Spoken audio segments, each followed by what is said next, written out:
Jesus, I've forgotten the words that you have spoken. Promises that burn within my heart have now grown dim. With a doubting heart I follow the paths of earthly wisdom. Forgive me for my unbelief, renew the fire again. Lord, have mercy, Christ, have mercy. Lord, have mercy on me. Lord, have mercy, Christ, have mercy. Lord, have mercy on me.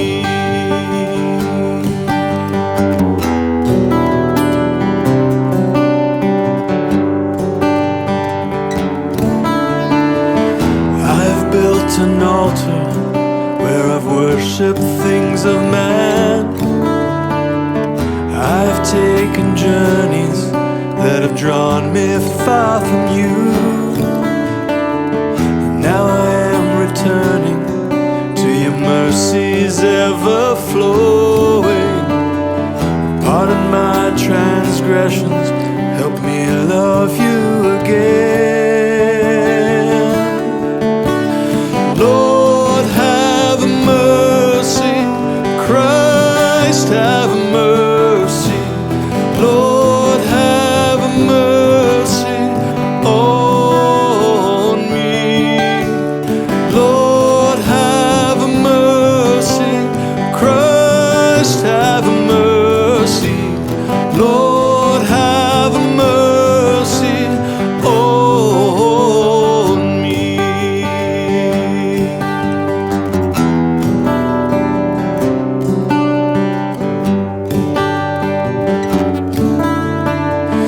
I have longed to know you and all your tender mercies, like a river of forgiveness, ever flowing without end.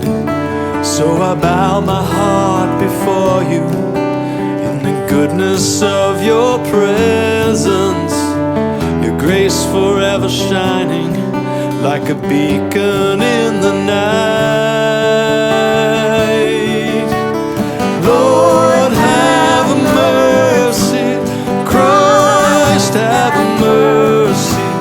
Lord, have mercy on me. Lord, have mercy, Christ, have mercy. Lord, have mercy on me. Lord, have mercy, Lord, have mercy on us. Lord, have mercy, Lord, have mercy on us. Lord, have mercy, Lord, have mercy on us. Lord, have mercy, Lord, have mercy on us. Lord, have mercy, Lord, have mercy on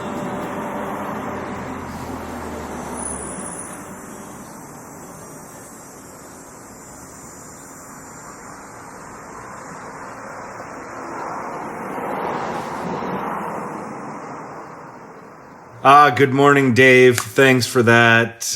We all appreciate it. Thank you. Week 3. Here we are, Summer of Wisdom. And we are talking this morning about compassion and wisdom. And I'm thrilled this morning because Judy and Melissa are joining me this morning to talk about different aspects of compassion. So we have that to look forward to this morning. So this should be good. And I've been really enjoying where this summer has taken us. I hope you have too. So remember, you can join us on Zoom for discussion afterwards. But let's get to compassion and wisdom. So I'm going to throw it to Judy and then Melissa. Then I'll have a reflection for us. But Judy, take it away.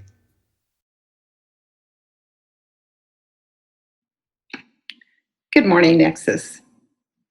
Wisdom as expressed through compassion.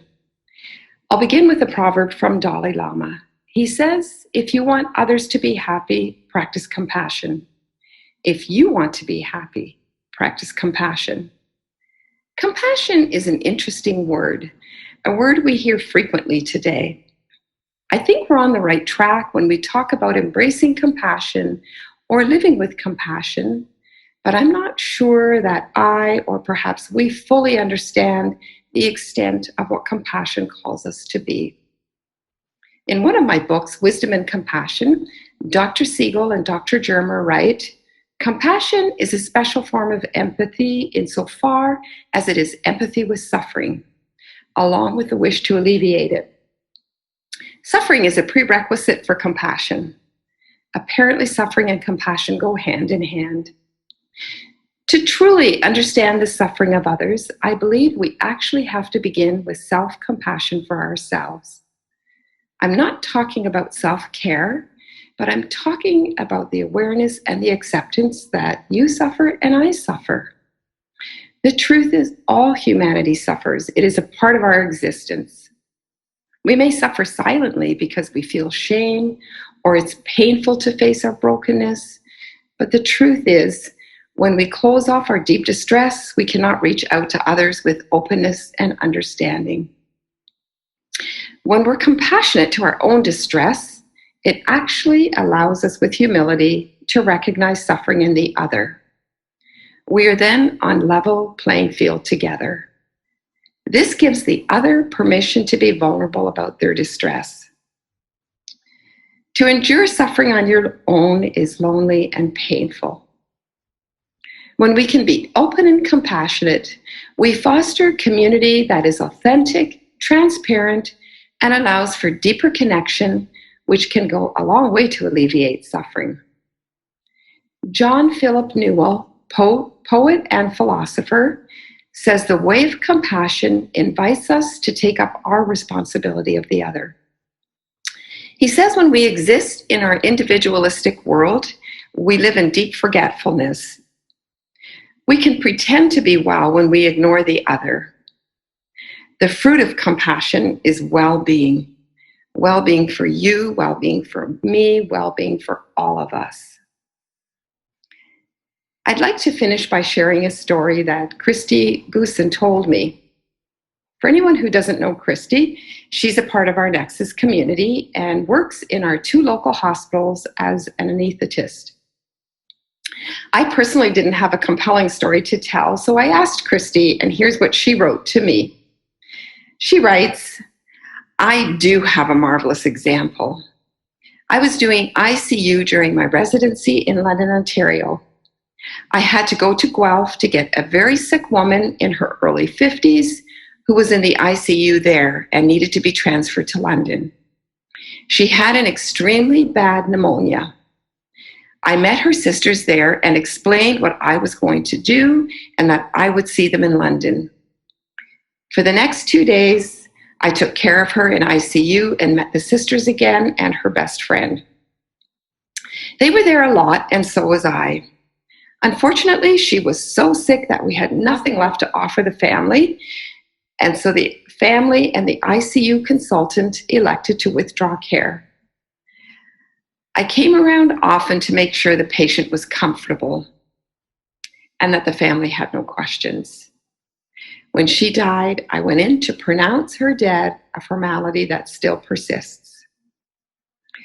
I was pretty upset since she was young and I had heard a few stories from her family about her. I really liked her sisters, and so my eyes teared up and I got emotional.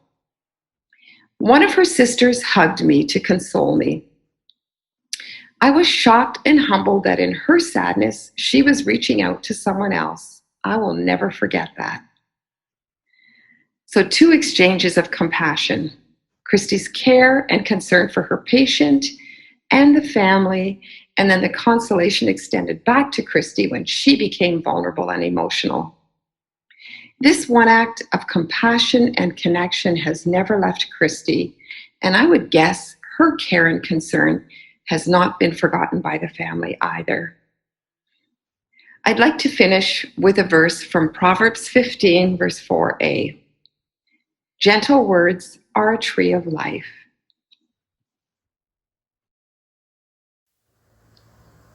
Good morning, everyone. People of the same vintage as me may very well remember many Christian bands of the 90s, such as Petra, DC Talk, Point of Grace, and Jars of Clay. For quite a while, I was also a big fan of the Newsboys. I was reminded of one of their songs as I was preparing this short video. It's called Real Good Thing. I was tempted to play a bit of it for you, but then figured it would just get pulled by YouTube for copyright infringement. However, I am going to read you some of the lyrics, and for those who recall the song, I'm sure the tune will come right back to you. Doctor's coming, looking grim. Do you have a favorite hymn? Check your balance through the years. All accounts are in arrears. Guilt is bitter, grace is sweet. Park it here on the mercy seat. When we don't get what we deserve, that's a real good thing. When we get what we don't deserve, that's a real good thing. I wanted to chat just briefly about this idea of mercy. It's not a word that many of us use in our day-to-day conversations, I assume. I did have an aunt who would often exclaim, "Oh, mercy me." And when I would wrestle with my cousins as a kid, we would often yell out, "Mercy, mercy," when we couldn't take it anymore. But other than that, my only frame of reference for this word was in Christian circles. And the lyrics from that Newsboys song pretty much captured what I thought mercy was.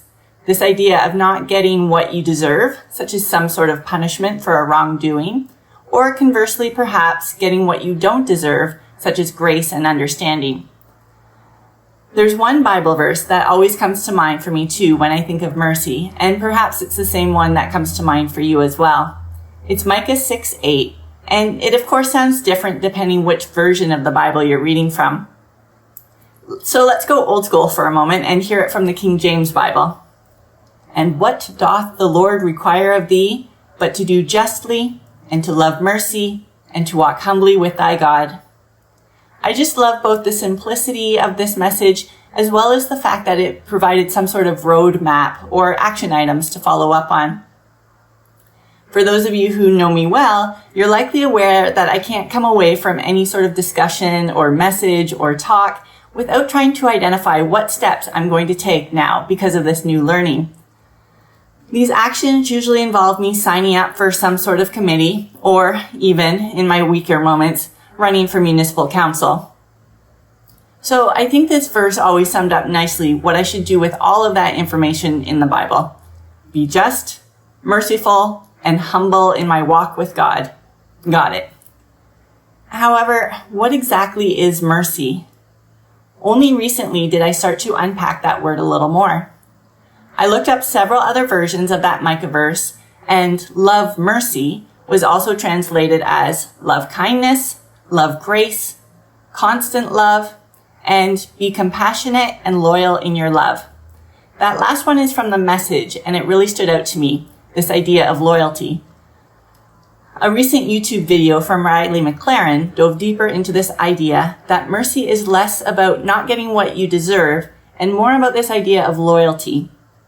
Riley says that although mercy is one of the most common themes found throughout the Bible, it seems to him that it is also one of the least practiced and understood elements in today's world.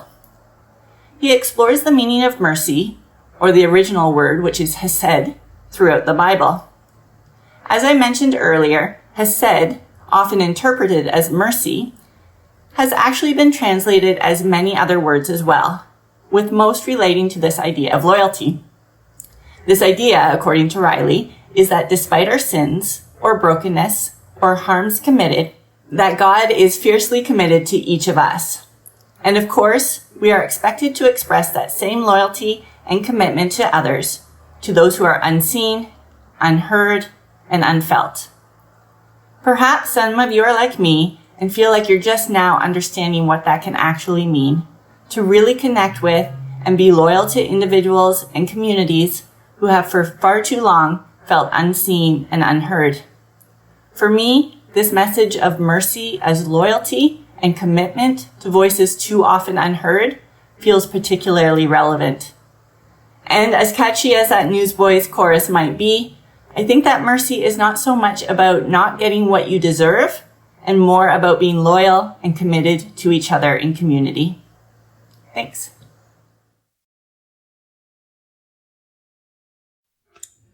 Thank you, Jodi and Melissa, for those great dives into mercy and compassion. I think those really help illuminate for us compassion. They give us wisdom around how to pursue it. Melissa, though, quoting Riley, really, I gotta be honest, I kind of need Riley to remain my storytelling foil, so that threatens that a little bit. So just keep in mind, friends, that any wisdom from Riley probably came from me. I jest. Riley's a great friend. He's doing phenomenal work down in Windsor. His content's worth checking out. But thanks, Jodi, as well. I really love how you unpacked compassion for us, especially by showcasing the heart of compassion, how it's the experience of in some way feeling or experiencing the suffering or plight of another person and then acting in kind. Compassion, of course, is a high virtue. It is to feel what someone is feeling. And yet, for me this morning, it is compassion's lesser cousin that I want to make a case for today. Unlike compassion, which feels and empathizes with another, kindness, which is what I want to talk about, kindness is the ability to relate or feel sorry for a person, even when you don't feel or carry their suffering internally. And it goes without saying that compassion is the loftier virtue of the two, but I think kindness doesn't get its due, especially today. You know, one of the mantras I'm hearing a lot in these days of turmoil and hardship is that kindness isn't enough. To which I would respond, I agree. I don't think kindness is enough, but it certainly isn't a bad place to start. And to be honest, not only is the world desperately short on it, but for some, I think kindness might be about all they can carry. And you know, truth be told, I think these days we're all drowning in news overload of suffering here, abroad, around the world. And to be honest, I don't think we as humans are capable of displaying compassion for every story or issue we come across. In fact, having access to so much suffering is, in my mind, perhaps even hindering our ability to be compassionate. There's just so much of it that I think many of us feel fatigued, overwhelmed, compassion fatigue, you could say. We just don't have the capacity for it all.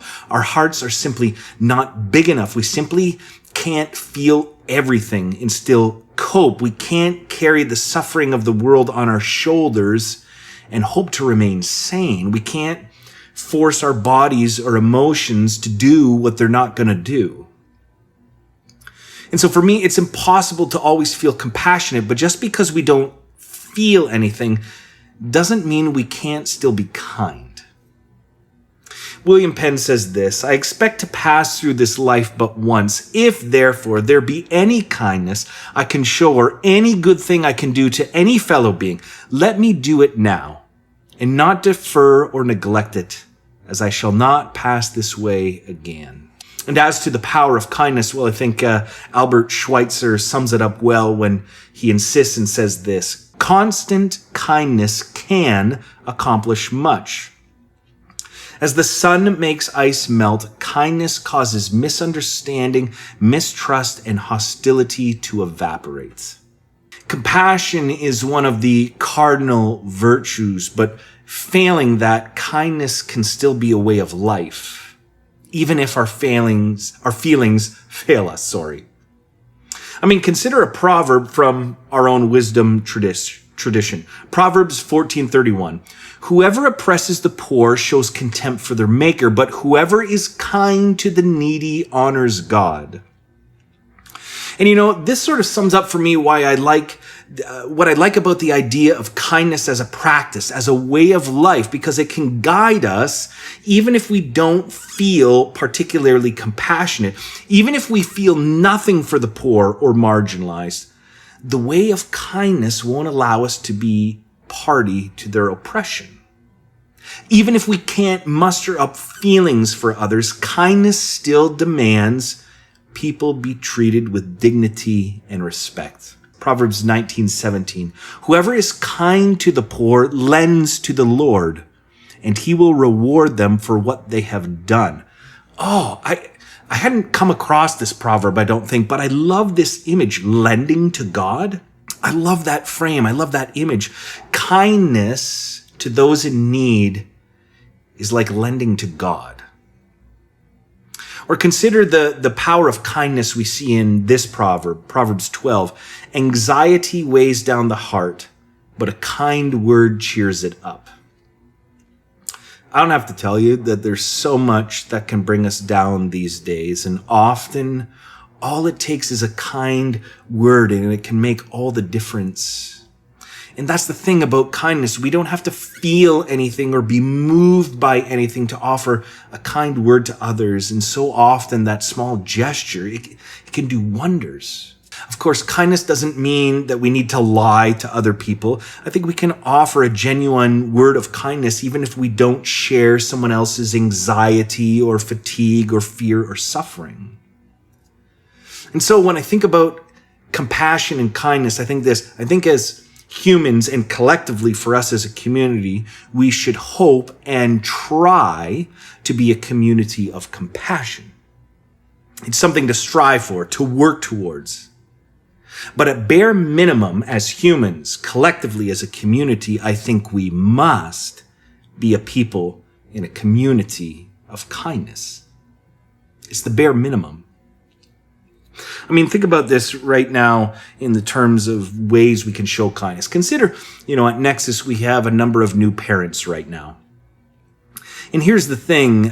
Some of us have been through the ringer. My kids are now, they're out of the diaper phase, all of them, which is fantastic. And it can be easy to forget what it's like in those early days. But here's the thing. You don't have to share their feeling or internally sort of understand what it's like to experience fatigue or exhaustion. We don't have to feel any of that to show kindness. Or think of single folk here at Nexus, especially in COVID when we've all had to be kind of in our tight bubble, social distancing. We don't have to necessarily feel and share that experience of loneliness, of being trapped to show kindness. Or think about relationally. Right at the end of the school year, I remember Kristen one day, she was sharing a story from me. There was a challenge for her because teaching online was difficult for one particular student. The student didn't have access to the internet. And of course, when school went online this spring, you had to have access to the internet. I mean, there was no way to really do that if you didn't have internet at home. And so when they realized this person didn't have access to the internet, Kristen was charged with creating a document, a curriculum that they could deliver right to her door, put her paper right into her hands. And she was telling me how bad she felt for this girl that doesn't have access to the internet. And she's telling me how stressed out she is because this is doubling her workload. Essentially, she's telling me this. And in that moment, I confess I felt nothing. I didn't feel anything for this kid. And to be honest, I wasn't exactly feeling compassionate for Kristen. I was in this mindset. I'm like, listen, we're all struggling here. Every day is a mixed bag. I wasn't feeling anything. But it's precisely when we aren't feeling compassionate that we have a choice. Do we respond with kindness or indifference? In those moments when we don't necessarily feel something inside, we still have a choice. Do we just respond with indifference, or can we muster up the courage to still be kind, even in that? Think about relationally with friends' success. I have a friend right now, and he's so excited because his church, they own a building. And so they've circled August 9th on the calendar. That's going to be the date that they reopen. And they've put all these safety measures in place. They're only going to have 20 or 30 people in the building at a time. And so they're going to reopen, and he's so excited. And even though they're reopening, of course, there's going to be many people at home who still have to watch online. And so someone in their church paid the entire cost for them to have multiple cameras in their church so that they can live stream and do a live service at the same time. And my friend is just so excited. He's so excited to be able to see his community again and to be able to offer the same experience online to those who aren't comfortable or have to remain at home. And he's sharing this story, and he's telling me how happy he is, how excited he is to get back at it. And in that moment, all I can feel is jealousy. Because I want to be back with you. I want to safely open. I want to be able to be the one feeling great because we're going to get together again. But we don't own our own building. We don't know when the Conrad's going to open. And so in that moment where he's sharing his success and joy, internally I'm thinking, oh, you jerk. I'm so jealous you get to open and we don't. Suffice it to say, when he shares this news, I'm not feeling the joy and happiness he is. And of course, in that moment, there's still a choice. John and Julie Gottman are world-famous psychological researchers who have spent 4 decades studying relationships. And one of their key insights is the value of kindness in relationships, particularly, though, kindness as the willingness to full-heartedly celebrate someone else's successes. The Gottman's work shows that your response to someone's success may determine more about your relationship than how you respond when times are difficult.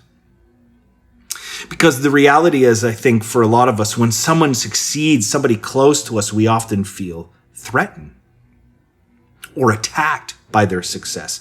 And in that, our feelings lead us to minimize their success, or we don't pay attention to it, we don't address it, or even worse, we try to identify problems with their success. And for the Gottmans, a key indicator of health in any relationship is the ability to be kind, even when we don't feel the excitement of other people's success.